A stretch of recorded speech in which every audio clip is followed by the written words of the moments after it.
இப்போது புதிய அறிமுகம் அச்சி ஹோட்டல் சாம்பார் 50 கிராம் ரூபாய் 20 மட்டுமே. அனைவருக்கும் இதயத்தின் பொங்கல் நல்வாழ்த்துக்கள். பொங்கலோ பொங்கல்.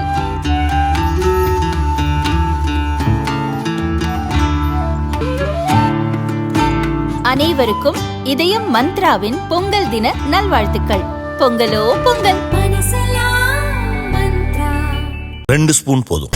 Line date syrup. இதுல அயன், ஃபைபர், விட்டமின்ஸ், நோய் எதிர்ப்பு சக்தி அதிகமா இருக்கு. Lion date syrup.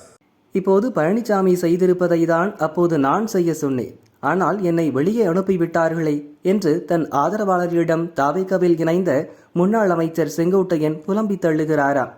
இது தொடர்பாக அவரது ஆதரவாளர்கள் கூறியதாவது: அதிமுக வரும் சட்டசபை தேர்தலில் வெற்றி பெற வேண்டும் என்றால் மனமாச்சரியங்களை மறந்து அனைவரும் ஒன்றிணைய வேண்டும் என்று முதலில் வலியுறுத்தியவரை செங்கோட்டையன் தான்.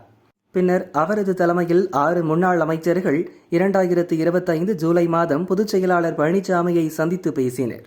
ஆனால் அந்த கருத்தை பழனிசாமி ஏற்கவில்லை. தன் எண்ணத்துக்கு எதிராக செயல்படுவதாக செங்கோட்டையன் மீது பழனிசாமி கோபமடைந்தார்.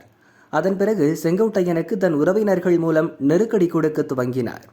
பசும்பொன் தேவர் குரு பூஜைக்கு அமமுக பொதுச் செயலாளர் தினகரனுடன் சென்றதோடு அதிமுக தொண்டர்கள் உரிமை மீட்புக் கழக ஒருங்கிணைப்பாளர் பன்னீர்செல்வத்துடன் நெருக்கமாக இருக்கிறார் என்று குற்றம் சாட்டி செங்கோட்டையனை கட்சியிலிருந்தும் நீக்கினார் பழனிசாமி.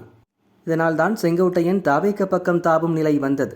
ஆனால் இன்றைக்கு தினகரனை சகோதரர் என்று பாசத்தை கொட்டுகிறார் பழனிசாமி. நாளை பன்னீர்செல்வத்தையும் இப்படி சொல்லுவார். ஆனால் இப்படிதான் இருக்க வேண்டும் என்று சொன்ன செங்கோட்டையன் பகையாளியாகிவிட்டார். இதை செங்கோட்டையனால் தாங்க முடியவில்லை. நானும் இதைத்தானே சொன்னேன். என்னை கட்சியிலிருந்து நீக்கிவிட்டார்களே. எம்ஜிஆர் ஜெயலலிதா விசுவாசி என்ற பெயரை இழந்து இன்று தாவேகாவில் இருக்கிறேன். தினகரனுடன் இணையும் இந்த முடிவை பழனிசாமி முன்பே எடுத்திருந்தால் நான் அதிமுகவிலேயே இருந்திருப்பேனே என்று எங்களிடம் செங்கோட்டையன் புலம்பி வருகிறார். ஆனால் என்ன செய்வது? நடந்ததை மாற்ற முடியாது. இனி அதிமுகவுக்கோ திமுகவுக்கோ போனால் இருக்கும் கொஞ்ச நஞ்ச மரியாதையும் போய்விடும் என்று அவருக்கு ஆறுதல் கூறி வருகிறோம். ஆனாலும் தனக்கு நெருக்கமான அதிமுக சீனியர்களிடம் போனில் பேசி குமரிக்கொண்டே இருக்கிறார் செங்கோட்டையன். அதிமுகவில் செங்கோட்டையன் ஆதரவாளர்களாக இருந்த முக்கிய நிர்வாகிகள் பலரும் அவருடைய பேச்சை நம்பி தாவேகாவில் இணைந்தனர்.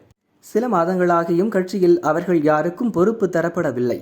தாவேக தலைமையிடம் பேசி செங்கோட்டையனால் அதை செய்யவும் முடியவில்லை.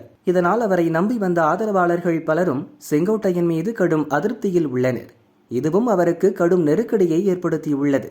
இது தொடர்பான மனப்புழுக்கத்திலும் அவர் உள்ளார் என்கின்றனர்.